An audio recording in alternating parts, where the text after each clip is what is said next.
Recording in 5, 4, 3. Hello, this is Charlotte Cornfield. I'm a songwriter from Toronto, and I have a new record called Hurts Like Hell that came out at the end of March. And tomorrow night, I'm going to be part of an amazing show, tribute to Big Star. That's a fundraiser for Daily Bread Food Bank happening at the Garrison in celebration of Bookie. And I'm psyched to be here on Toronto Mic'd. What up, Mike? Toronto. VK on the beat. Check.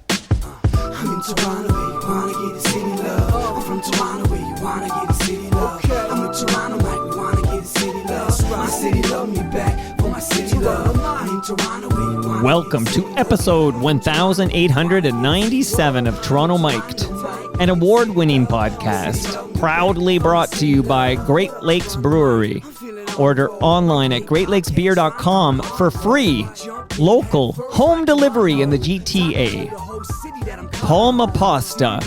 Enjoy the taste of fresh, homemade Italian pasta and entrees from Palma Pasta in Mississauga and Oakville. Visit palmapasta.com for more. The Toronto Maple Leafs baseball team all be at Christie Pitts this Sunday at 2 p.m. for the home opener. Your Toronto Maple Leafs are playing Sunday. Fusion Corp's own Nick Iones. He's the host of Building Toronto Skyline and Mike and Nick, two podcasts that you ought to listen to.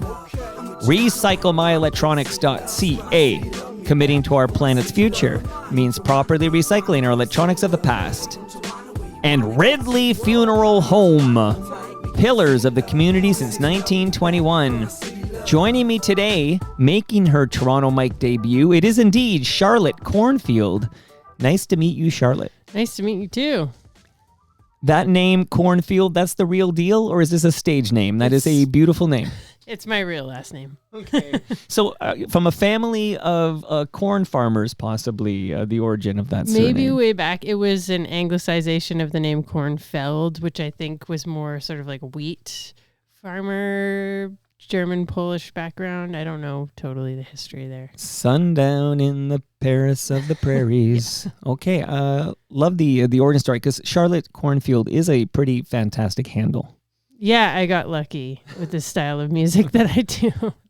Can we shout somebody out off the top? Mm-hmm. Elliot Lefko. Yes. How do you know Elliot Lefko? I mean, I'd heard tell of Elliot for years. He's done so much amazing work for music, and I met him, I think it was 2 years ago at the same event that I'm doing this weekend, and that year we were doing Replacements. So let's talk about that event off the top, and then we'll get to know you better. Sure. And I have some Charlotte Cornfield music I'm going to play, and we're gonna have a great chat. But this event, so we're recording on Friday, May 8th. Mm-hmm. This event is tomorrow. It is. So tomorrow, and so this is the third annual, and you mentioned you bring non-perishable food items, and that gets you in the door at the Garrison. Mm-hmm.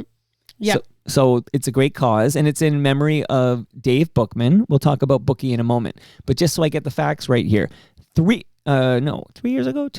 years ago, you mentioned great artists like yourself would play songs by the Replacements. Yeah. Last year, I attended last year. It was the Tragically Hip. Cool. Were you part of the lineup last year? No, I wasn't. I think I can't remember where I was. I think I was on the road at that point. On the road again? Do you know that was Terry Fox's favorite song? Really? Yeah, on the road again. Doesn't surprise me. Yeah, he liked a little country and some Willie Nelson there. Okay. And this year it is, what artist are you guys covering this year? Big Star. Okay, how familiar, I was curious when I looked at that. I don't know why I was, because they're playing Bookie's, it's all about Bookie's favorite artists. Mm-hmm. That's how they came up with Big Star. And Big Star is like a critical darling. Yeah. But not a commercial success. Like, no, what was your familiarity with Big Star before you realized you had to cover a Big Star song tomorrow night? I actually love Big Star so much that I have a line in a song off my last record, Could Have Done Anything, where I mentioned Big Star. I'm talking about putting records on. Should we put on a record, maybe Big Star's third? So I've been a huge fan of theirs for about 12 or 13 years. And just some of my favorite songs. Well, then you got lucky with this this theme this year. Like Yeah. if you were asked to perform, I'm curious. I'm naturally curious because now this is the third band that's been covered for a night at the Garrison in honor of Bookie for the Daily Bread Food Bank. Like if they said, "Oh, the artist is," and they named a band that you hate, like does that matter? You'll find a song you can do, or like does it matter who you're covering at these annual Garrison events? Oh, for sure. Yeah. Like I wouldn't agree to do it if I wasn't into if I wasn't into it.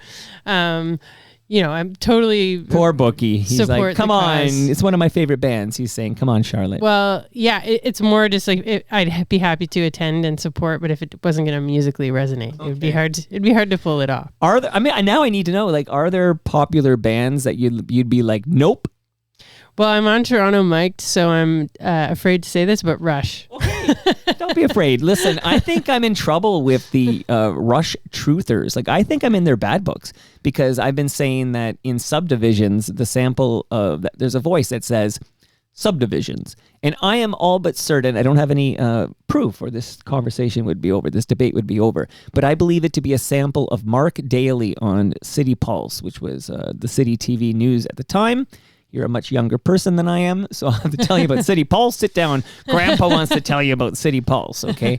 But the Rush truthers say, no, that's Neil Peart, the late Neil Peart. There's no evidence of that either, except that, the band said that's Neil Peart, so we're supposed to just believe it, I guess, 100%. So I feel like this is a safe space if you want to hate on Rush.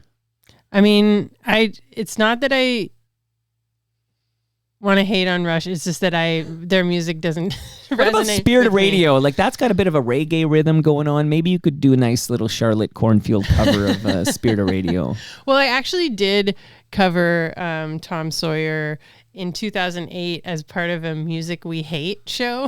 That's funny. So everyone had to pick a song that they hated. There's only one, and now, by the way, this tour that's coming up, they played the Junos recently. I don't know if you caught that, but yes, with Anika Miles on so drums. there's actually a woman in the band, which is amazing. And she's amazing. Absolutely, absolutely. Yeah. But there's only one Rush song in their entire catalog where you hear a woman's voice. Time Stands Still. Do you remember this? Yeah. And anyway, that's a fun fact here. Okay, so we're moving on from Rush. This is Rushcast, but I want to say that there's two promoters, by the way. It's not just Elliot Lefko behind this annual event at the Garrison. Everybody should show up with some non-perishable food, and I'll name check some of the artists that'll be playing in addition to Charlotte Cornfield. But Stephen Stanley, who is an original member of Lowest of the Low.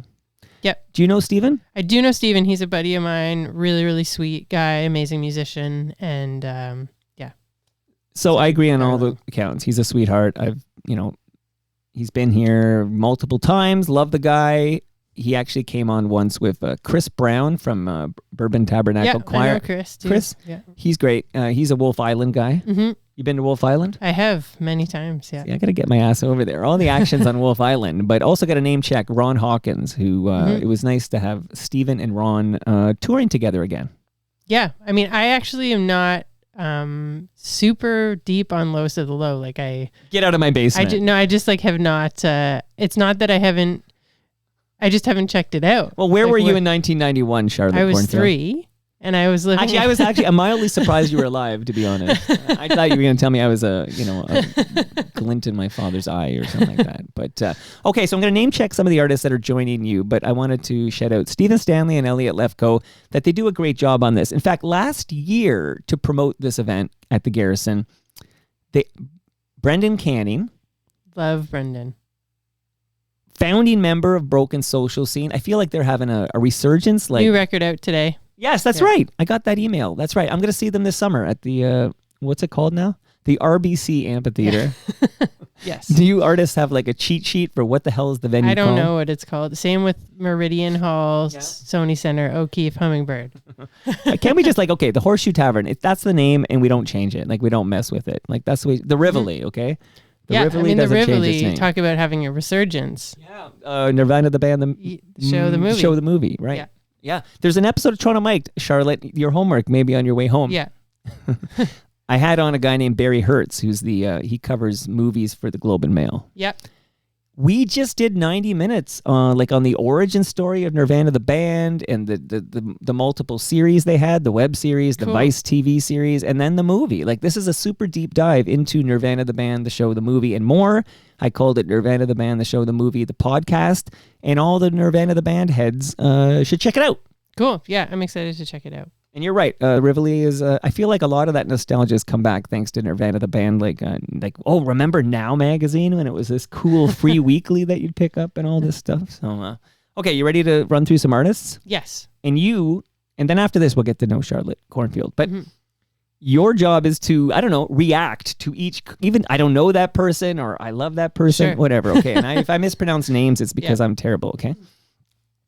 Let's start with Aaron Goldstein. I love Aaron Goldstein. I've known him forever. Incredible musician, songwriter, side person, producer.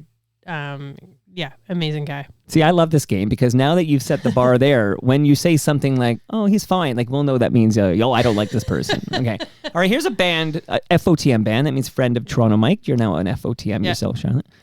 Altered by Mom. Don't know anything about that band. Altered by Mom.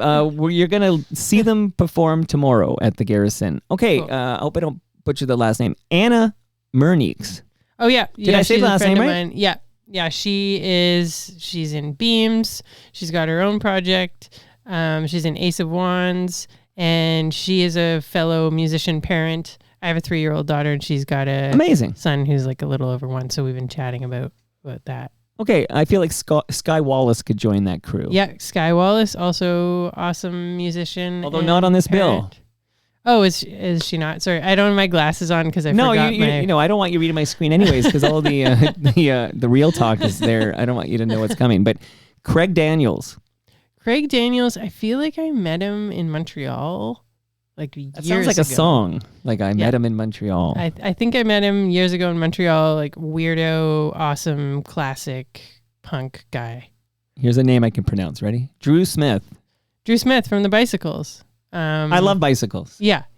Classic Toronto band, amazing musician. He's put out music under Bunny, the name Bunny, I think. But he also, just really, really, really great musician. I'm glad you're here because I'm getting an education now. Like, because I don't have, like, I'm not cool like you people who know all this stuff. So I'm glad you're here. Gentleman Reg, also legendary Toronto songwriter. He's put out so many great records, and he's a pal. And also collaborator of the Hidden Cameras and I think Broken Social Scene at various times. So excited to hear. But who's not on that list? Okay, that's a long list. Yeah. The Broken Social Scene. I'm going to ask you about one soon when we get to you. Geordie Gordon?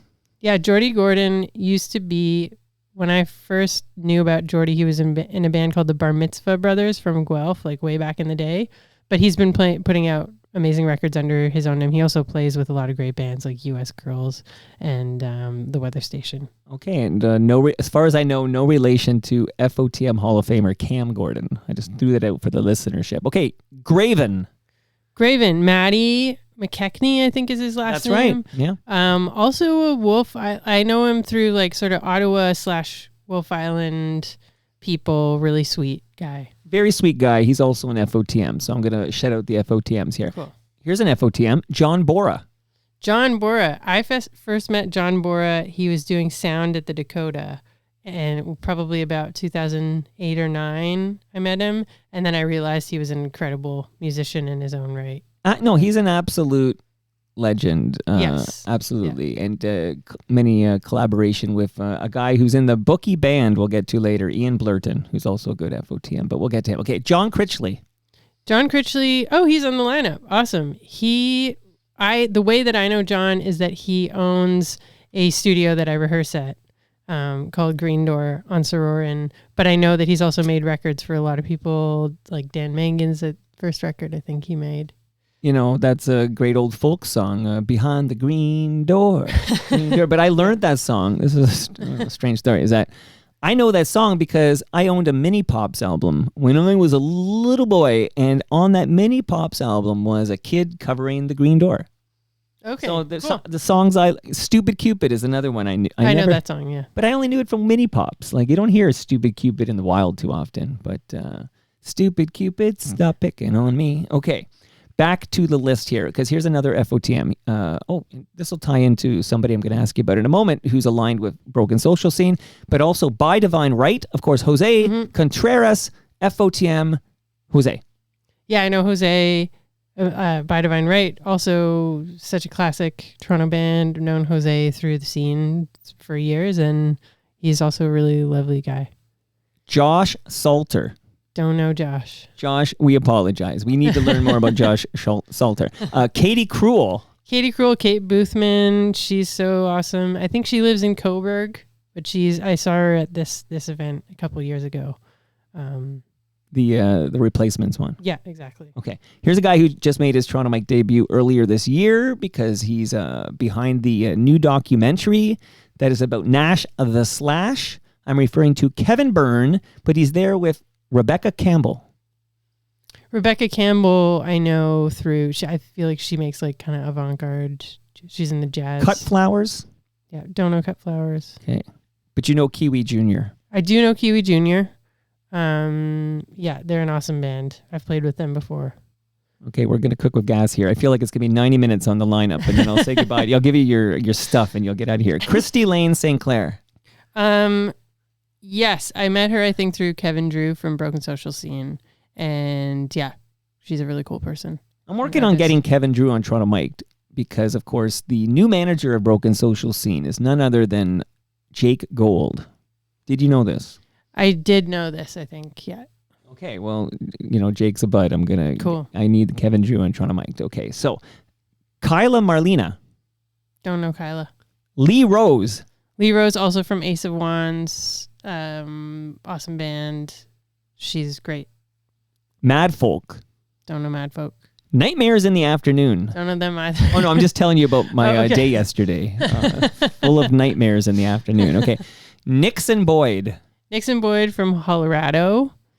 I think he lives in Aurelia now, and he's got a kiddo too. And yeah, stoked that he's going to be there. On that note, I don't know if I finished that thought of who did Elliot Lefko send over last year. So this year, he tapped you on the shoulder and said, get your ass to Toronto Mike's basement. And I appreciate you being here, okay? But last year, I think I started it. I said Brendan Canning. But the other guy was Mino Versteeg. Menno Versteeg, yeah. Menno. Yeah.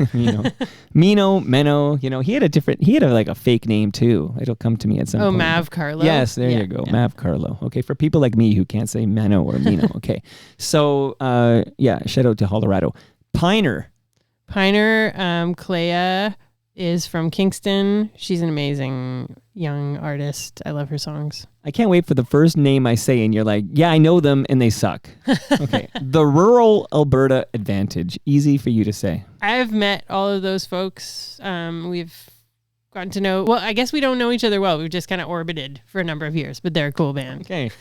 And I hope this isn't painful. I realized when I started this, I'm like, oh yeah, I need to run down this list. No, I can throw down. Okay, good, because I'm going to butcher this pronunciation too. Shakura Saida. Shakura Saida. I just know her as, Saida. An amazing singer. Sean Bowring.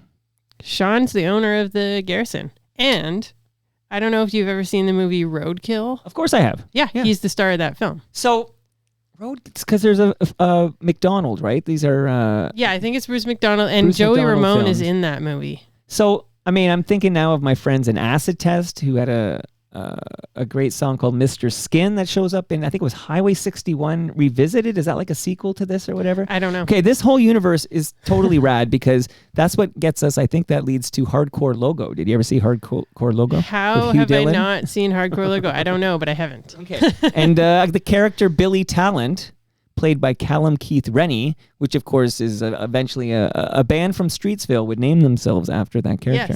Yes. Yeah, but they changed the spelling of talent, as I recall. Okay, Toro. God, thank God you're here. Cynthia Toro, Brendan Canning's bandmate. I don't think Brendan's going to be at the show because they're on a Broken Social. He's not on the list. Yeah, he's got bigger fish to fry, maybe. But Cynthia's a really great singer. Wax Mannequin. I know him as a Hamilton guy. He's also been around for a really long time on the scene, and he's a really cool performer. And I was trying to go alphabetically, and I skipped Triples. Don't know Triples. Okay, good. No, please, Mike, don't butcher this pronunciation again. Zinnia. Okay, Zinnia I will rave about because she's one of my best friends. Let's go. Okay, spend another minute on Civic because the rest is just the bookie band, which is Ian Blurden and Jody Brummel and Right. Jude Rule and Anna Reddick. And I'm gonna open this. okay, so can you tell us what beverage. you're going to drink there? And it's going to be Yeah. all Charlotte the rest of the way This after you is rave about Zinnia. Oh, Sam James Hot Pop with coffee. Cool. Okay, so that is from Great Lakes Brewery because I offered you a beer and you said no. And then I said, what about a hop pop? There's no alcohol in it. So enjoy that Great Lakes beverage. It's a hop pop, Wow, delicious. this is cool. This is a cool beverage. You're going to dig it. You're going to dig it. And then I'm going to send home with you, Charlotte, some fresh craft beer that you may enjoy. Great. Sounds great. And then I'll do this right now. And then we're going to hear about Zinnia. And then we're going to dive into your life and times and play some Charlotte. Let me tell you that in my freezer upstairs, I have a delicious frozen lasagna for you that was sent by Palma Pasta. They're in Mississauga and Oakville. Go to palmapasta.com. You'll love it. It's delicious. Do you like Italian food? Yes, I do. That's amazing. Incredible news. I was sweating when I asked that question. Hopefully because once in a while I'll have like, I don't know, Biff Naked, for example, and I'll be, I got a lasagna. She's like, well, I can't eat cheese. And well, obviously no meat, so I'd have to get her vegetarian, but no cheese. It's hard to find a cheeseless lasagna. Yeah, it's hard. My partner is vegan. I eat cheese. My daughter eats cheese, so we will eat. You're gonna okay. Your partner is SOL. Okay, SOL. I won't tell you what that stands for. Tell me. Let me give you one more gift. So we're talking on a Friday.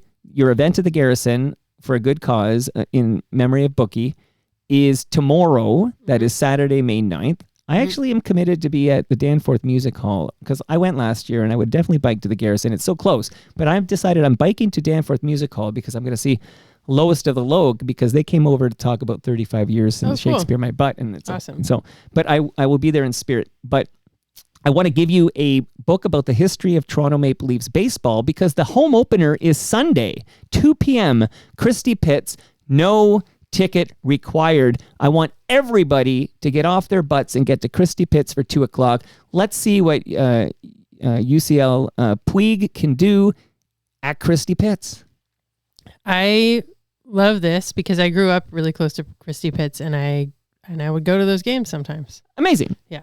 And tickets are on me, everybody. So get to Christie Pitts this Sunday at 2 p.m. I think it's going to be totally rad. I'm looking forward to it. So another great season of Maple Leaf baseball here. So, and last but not least, in the gift front, I have a measuring tape for you, Charlotte, from Ridley Funeral Home. Cool. We actually just recorded yesterday a fresh episode of Brad Jones's podcast. It's called Life's Undertaking. And we actually recorded video and stuck that on the Ridley Funeral Home Facebook page. So if you want to see my handsome face, you can see it there. You can see Brad. But of course, Life's Undertaking is available wherever you get your podcasts. And while I'm shouting out podcasts, Nick Iones has a popular and slightly controversial, but not Nick's fault, podcast called Building Toronto Skyline. And I urge listeners to check that out. And there's another one with Nick called Mike and Nick. I'm the Mike in that title. And that's available also wherever you get your podcast. So thank you to Nick Iones from Fusion Corp. All right, Charlotte, tell me a bit about Zinnia, your dear friend, and then let's get to know you. Yeah. So Zinnia is Rachel Cardiello, who is a very close friend of mine. And she, on my last record, Could Have Done Anything, I have a song called Walking with Rachel, and she's the Rachel from that song. And her project Zinnia is amazing, and I just love her music so much. We've collaborated a ton over the years, and I'm so excited that she's going to be there, and I think I'm going to sing with her on this song. Love it. That's amazing. Okay, so that's a little teaser. Spoiler alert. Okay. All right. So you're a Toronto gal, but like I know you lived in Montreal, you lived in Brooklyn. Maybe take me back. So what's the Charlotte Cornfield origin story? Like, when did you realize you wanted to make music? Really early on. I started taking piano lessons when I was a kid, and I really liked it. I started playing drums at 12. I would come out to Etobicoke and take jazz piano lessons, and it was just the thing that I loved. And then around 12, I got really into Joni Mitchell, Neil Young, Bob Dylan, and started writing songs on the classical guitar. And that was kind of that, honestly. It's been a lifelong pursuit. Lifelong pursuit. So I mentioned, what brought you to Montreal? I went to Montreal to study jazz drumming at Concordia University. And then I did my degree there and stayed for a couple of years after that. Oh, so you on the live, I just popped into the live stream and DJ Dream Doctor is there and just says, you look exactly like his niece. So do you have an uncle DJ Dream Doctor? Definitely not. Okay. So what did you think of Montreal? My daughter, my oldest daughter, she literally wrote her last exam like a couple of weeks ago at McGill. And she has decided that she's going to rent a place and stick around. So she's done school now. Where I originally thought she was going to do 4 years at McGill and then come back to Toronto. The rent prices are better in Montreal. Oh, yeah, for sure. She's sticking around. So shout out to Michelle, who's actually, I talked to her yesterday on WhatsApp, and she was in Ireland heading for Scotland because she's doing a little European thing before she starts working full time. She'll be in Europe. She is going to miss my Elma Combo debut, which is May 21st. So I'm just saying, less than 2 weeks from now, I'm going to be headlining at the Elmo, and tickets are available. If you go to torontomike.com and you click Elmo Gig, buy a couple of tickets to see me. You mentioned piano. I have a keyboard prodigy, Rob Pruce, on stage with me, and he'll be there to add some audio elements. But I'm doing like a 90-minute thing with a grand finale with super surprise guests. It might be you, Charlotte. Who knows? But that's happening May 21, and I wanted to make sure the listenership knew. Cool. Okay, so Montreal. Yeah. What did you think of Montreal? I loved it. It was such an amazing place to live and to cut my teeth in the music scene. And I lived in the Mile End for 4 years, which was just this epicenter of music making and an incredible community. And yeah, I just love Montreal. But you didn't stay. I didn't stay because as an Anglo in Montreal, my dad's actually from Montreal. He's Jewish Montrealer. As an Anglo in Montreal, I felt like there was a sort of a limit to what I could do. And then I had always wanted to live in New York, so I went there for a couple of years and then came back here. Speaking of broken social scene, living in Montreal is Amy Milan from Stars. Mm-hmm. Amy and Evan. And Amy and Emily Haynes were BFFs at Etobicoke School of the Arts. Yeah, and Kevin Drew is, I think, a couple of years behind them.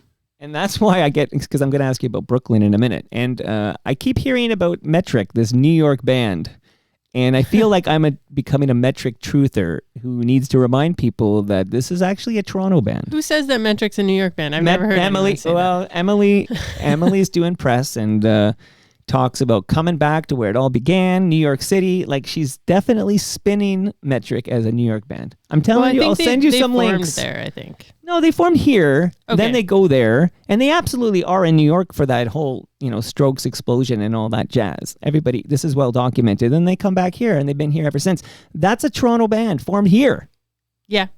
I'm telling you, I feel like now I know how those Rush fans feel when I say that's not Neil Peart saying subdivisions. But okay, so we'll do a few tangents like that. But when do you go to Brooklyn? 2012. Okay, so and again, I'm trying to just you go to Montreal for school. Mm-hmm. You come back to Toronto, right? Or do you go to Brooklyn? No, I went to Brooklyn first. Okay, and then So Toronto, Montreal, Brooklyn, and then back to Toronto. Mm-hmm. Tell me about Brooklyn. Yeah, I loved living there. I was broke and working odd jobs and in love and trying to make it all work. And so I eventually came back to Canada without really succeeding at that. But I have so many dear friends there and there's just such an amazing music scene and everything. And just walking down the street there, I feel like there's so much inspiration per square inch of that city. Okay, and I hear that. Montreal's got a great history itself, and Brooklyn's got this amazing history itself, but Toronto's got a great history too. Oh yeah, totally. I will admit that when I left Toronto at the age of 17, I was underage still, so I hadn't really lived, obviously, as an adult in the city, but I was so, I'm ready to get out of here, burn this place down. I don't like it. It's conservative. It's all the things that I don't like. Do you find it conservative? No. Toronto is so different from A, what I thought it was then, and B, how it used to be.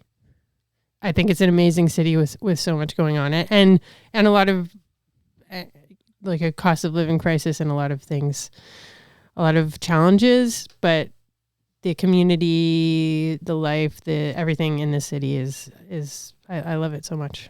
But you hit the nail on the head there of the cost of living crisis. Like, I think this is severe. I mean, very how many? severe. I mean, we mentioned Wolf Island. Well, the reason so many of our great artists are suddenly in Hamilton or up north or whatever, or they're in on Wolf Island or wherever they're going.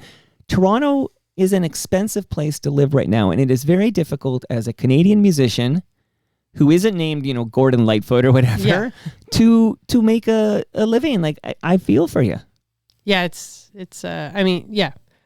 I feel fortunate in my living situation that my partner owns the house that we live in, but many of my friends have had to leave the city or just have a compromise, like a back and forth Toronto thing, or take out a room. Port Hope and stuff like that. I feel like you have to push it further and further, because I think there was a time not that long ago, I remember, I'm older than you, but like where you were like, oh, if I can't afford to live in Toronto, I can have a mansion in Barrie. Okay, this was a time. There was a time like this, and that's so long gone. Where now you're outpriced. Like, Barrie's too expensive. Yeah, it's within like basically 500 kilometers in any direction. So what does that do to a city's musical vibe and scene? Like, that's going to devastate a music scene, I would think. Yeah, I think about this often because I used to be a venue, like a booker. I managed and directed Burdock Music Hall on Bloor and Dufferin for 4 years. And B, I'm on the Toronto Music Advisory Council, which is a committee at City Hall that advocates for music in the city. And so I think a lot about the wearing my artist hat, about all of the people who are leaving and all the incredibly talented folks who can't afford to live here. I think long term that will have really negative effects on the music community. It's a damn shame. Like, and I do repeat myself often, but because I remember having conversations with artists, and some artists that you'll hear on Q107 20 times today, right? Like, I'm thinking of Kim Mitchell, right? So Kim Mitchell, successful artist. He's all over. It was all over Much Music, all over Q and other stations. Of course, a lot of big hits in this country. And then you hear about, like when they were getting started and making no money, like they could all live in a house for like $100 each a month or whatever. And even in today's dollars, it's so reasonable. Like, you can afford to be a starving artist. Yeah. Yeah. Like, even when my partner Nelson like bought his condo was after graduating from OCAD at 22, like you could do that then. Now it's like an OCAD graduate is lucky if they can, do anything.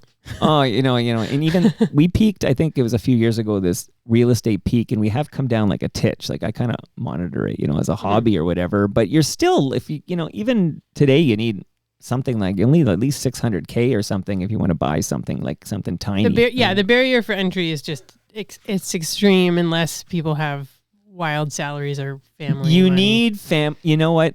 What's going to happen is our musicians are all going to be children of well-to-do people. I mean, that's going to be who's going to be able to afford to buy places. Well, a house down the street went for $1 million, and I was talking to the guy because he was moving. He himself was moving to. I get these names all confused. It's what's like near Bolton. It starts with a C, and that's terrible. I can't remember the name. Clarington? No, I actually don't know. No, you know what? Let's tap out of that one. Okay, I'll fix this in post. Charlotte, I'll fix it in post. But regardless, he's talking about the young couple that's moving in. I'm like, how does a young couple in 2026? How do they buy? I couldn't afford $1 million home today, and he gave me that look, and he says, parents are helping. Like, that's the only way. Mm-hmm. Yeah, and it's where's my generational wealth, Charlotte? I'm going off here. Okay. So tell me a little bit about, so you I mean, a little more, maybe a titch more about, like, what did Brooklyn teach you, and then why did you come back to Toronto? I think what drew me to New York was the incredible history of music and art there, but also there are more people there, and there is more going on, and the level of music and art was just so high, and so I was just really inspired by that. And we also have so much great stuff happening here, but I will say that it's just a much bigger city and things happen on a bigger scale there. Sure. So I think I took back some of that energy and inspiration and brought it to Toronto. And when I got back here, I was really excited about my buddies were opening Burdock and they needed someone to run the venue. And so my friend Adrian Underhill and I started doing that, and then I eventually that was my gig, and it was just so cool to be so exposed to so much amazing stuff that was happening locally. And then tell me a bit about your music, right? Like, I mean, I could run down a bio, and, your third full-length album is long-listed for the 2019 Polaris Prize, and there's critical acclaim, and you toured with some very cool musicians, including one band we've already mentioned about 12 times. I feel like we've hit the limit there. Broken Social Scene? Yeah, like you toured with Broken Social Scene. Yeah, I love Broken Social Scene. In 2015, I went and did a residency at the Banff Centre in Alberta, and the mentors for that program were Brendan Canning, Charles Spearin, and Kevin Drew. And so I connected with I had met Brendan before, but I really connected with them. And they at the time I'd gone through a lot of stuff in my personal life. I wasn't totally sure what the role of professional music would be in my life. And they just were so confident in what I was doing, and they really believed in me, and that still means a lot. That's amazing. And of course, Brendan Canning, most famous for being heard on the Len hit single Steal My Sunshine LP version. Talks about butter tarts. Yeah. And he came over. He definitely owns the fact. He says he introduced that sample, the Andrea True connection. More, more, more. How do you like it? Like that is I almost said Broken Social Scene. That is Steal My Sunshine, and he brought that to the band.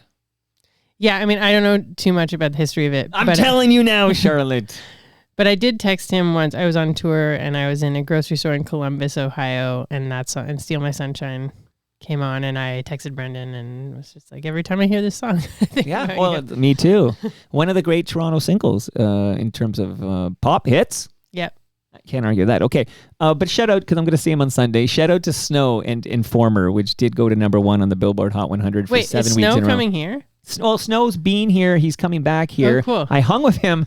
I was at this event last week hanging with the guy. Once you get in the Snowman's orbit, it's unbelievable. But he's coming back here. He's actually got new music. It's been a while. And cool. Snow is going to come back to the basement. We got to talk more. He got banned by every bay in the country for stealing. Every bay? Every bay. Hudson Bay. Oh, so he was a kleptomaniac? You know what? That's your homework to listen to the Snow episode. You got to hear about his origin story, because he was a young thug. Well, thank you for the music, Snow, if you hear this. Listen, I'll send it to him. Are you kidding me? No, I'm not. I know it sounds like he's dropping the names. I don't hang of Brendan Canning. Like, he came over and we say hi when we see each other. I was saying hi to him at the last Garrison event last year. But Snow, literally, we text each other often, and we are actually buds, okay? Wow. So I'm just throwing that at you, Charlotte. You're blown away. Got to throw it out here. One more guy you toured with I want to ask you about, because I love the guy's music. Tim Baker. Yeah, I loved him. From the band Hey Rosetta, and has put out some really great solo records. Hey Rosetta, I think they had the same problem as not a problem, but the same thing as Broken Social Scene, where there was like 400 members of the band. Like, you know what I mean? Yeah, I think all of Newfoundland has been members of Hey Rosetta. But what a band! Yeah, like Seeds and all band. That. It's just so good. So totally. Good. Okay, so just a little bit about, we're going to get to your most recent album, which is called Hurts Like Hell. But maybe along the way, like how do you put out music? Did you sign with a indie record label? Like, just give me a little bit of the business side of the whole thing. Yeah, so I was self-releasing music up until 2018 when I signed with Next Door Records, which is the sister label of Outside Music. And shout out Evan Newman from Outside Music, Next Door Records. And I was the first... My record, The Shape of Your Name, was the first release under Next Door. And that was 2019. That was 2019. And then I signed for the US and world. I stayed with Next Door for Canada, and then signed with Polyvinyl and Double Whammy for my last 2 records, which were Highs and the Minuses in 2021 and Could Have Done Anything in 2023. And now I'm with Merge Records. Cool label. Very cool label. I'm still so honored. So I'm with Merge and Next Door in Canada. Can we hear the title track from this new album? Yes. You can't stop me, Charlotte. It's my show, okay? I'm playing it.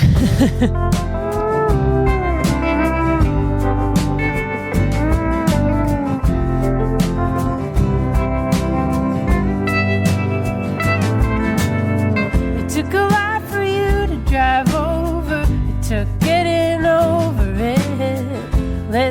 steps on the front lawn, shorts and boots on, hose running on a low drip. You had to shed your armor a little bit, stop thinking you weren't wanted. Had to get out of your house, that place was feeling kinda haunted. You took a drive to the guy. Karen said you can't make it if you never even tried. And you can't feel the wind blow if you never go outside.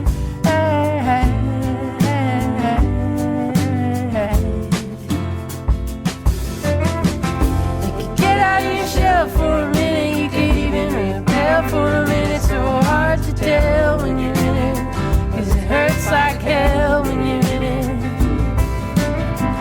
You could get out of your shell for a minute, you could even rebel for a minute. So hard to tell when you're in it, 'cause it hurts like hell when you're in it. He looked a little surprised, some confusion in his eyes. Hair long and wild as hell when he opened the door after you rang the bell. You didn't stay to get a reaction, didn't give yourself time for traction. You just bolted, crestfallen, crying in your car, thinking how appalling. You took a drive, blue sky. Karen said you can't make it if you never even try. And you can't feel the wind blow if you never go outside.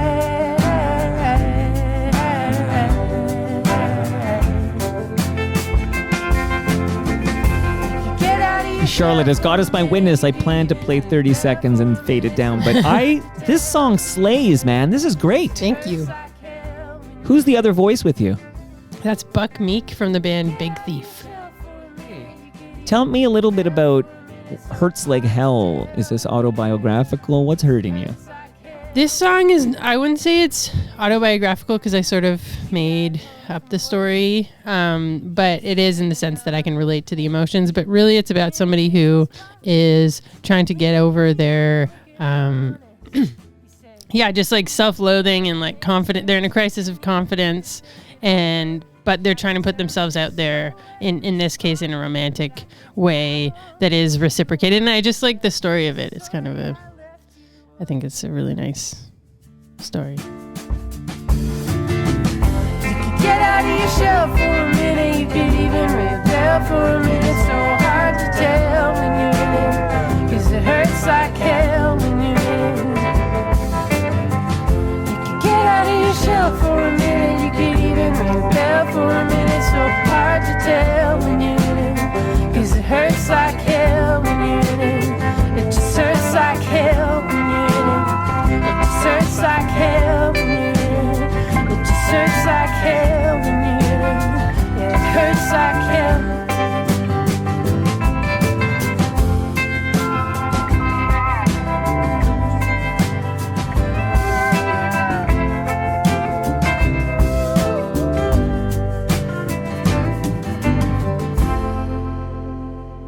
So when it comes time to name this album, do you just say like, well, let's name it after that banger?